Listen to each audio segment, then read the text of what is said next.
एसे dialogue Marino थाखाय गुरै खावलायबाय। आं दहायबो बुंखांबायमोन आरो नै दाबो होनो होबावबाय। औ दा आङो बिदिनो दा मोनसे गोदान सिनेमा खालामबाय दङ। बे सिनेमानि मुंखौ आं बुंथ'ला, साननैसो उनाव मिथिगोन।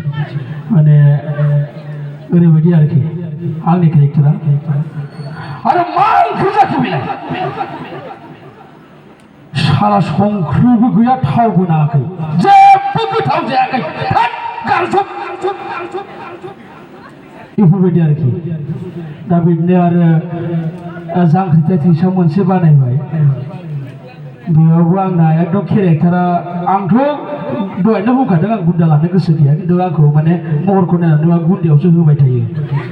आंहाबो एक्ट्रेसजों आखाइ हमनानै मोसानो लुबैनायाबो गोसो दंमोन आरोखि।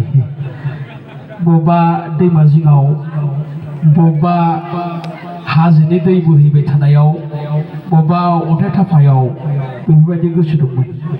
दा मालाय आंखौ बिदियाव होआबा आंना महरानो जायानो। आं दहायनो बुंखादों, आंजों रावबो एक्ट्रेसफोरानो आं सिनेमा खालामानो, आंखौ एक्टर खालामोबाथाय। दा बेखायनो आंखौ खालि गुन्दायावल' होबाय थायो आरोखि, बेफोरबायदि। औ दा बेफोरबायदि। दा ओंखायनो माने आं बे जांख्रिथाय थैसाम 2 मोनसे सिनेमा खालामदोंमोन, बेयाव बुंदोंमोन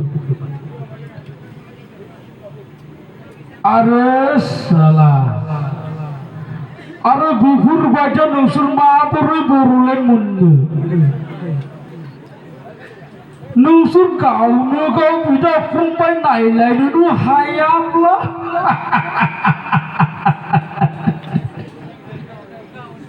बेफोरबायदि आरोखि।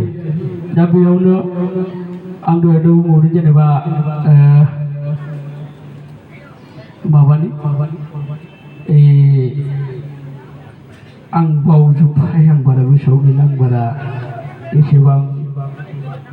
दाउ अख्रानिखौबो उनाव मासिम बावबाय आं, एसेबां गोसोआव गैला। दा ओंखायनो थियेटारनिखौ आं दहायनो होखांबाय। औ आङो दा बेखौनो खेबसे होबावनोसै होनबालाय। जोंनि सालबारि बे डिस्ट्रिक्टनिनो अनारु उपाधिखौ बावबाय आं एसे। बिथाङा मोनसे थियेटारावहाय नायजाब लिरदोंमोन। आंनो ओरैबायदि डायलग होबाय, नों बेखौ बुंथारनांगोनलै जाहैबाय आरोखि। बे डायलगखौ आंखौ बुंथारनो होबाय। दा आंबो सानबाय, बा माथो डायलगा मोजाङानोमोनलाय, बेखौ सानबाय आं।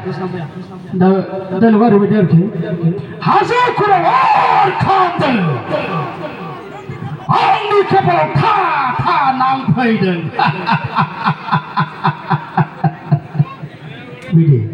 दा ओमफ्राय मा जाहैबाय, दा बै जेनेबा थियेटाराव दिनै बायदि बेखौ होखांबाय आरोखि। अखानायै ओमफ्राय बिदिनो बबेबा साहा दखान, बबेबा एसे गामिजों जों बेरायो गुबुनाव थियेटार गायोबाथाय। बेयाव उन्दै उन्दै हौवासाफोरा जाहैबाय आंखौ नुबानो माबा हाजो खर'आव अर खामदों, आंनि खाफालाव था था नांफैदों, बेखौल' बुङो। हौवासाफ्रा बुङो दै, हिनजावसाफ्रा बुङा। ओंखायनो हौवासाफ्रा बांसिन गुन्दानिखौसो गोसो होना नायो नामाथाय। नाथाय खिन्थु गुन्दानिखौ गोसो होना नायोब्ला गुन्दाया लास्टआव थैयो, एक्टरासो देरहायो। ओंखायनो एक्टरनिखौसो गोसो होना नायनांगोन दै। गुन्दानिखौ नायबा हले लास्टआव साफा सेटेप बेफोरबायदि। दा बेखिनिखौनो बुंथ'नानै दोनथ'नाय जाबाय। Thank you.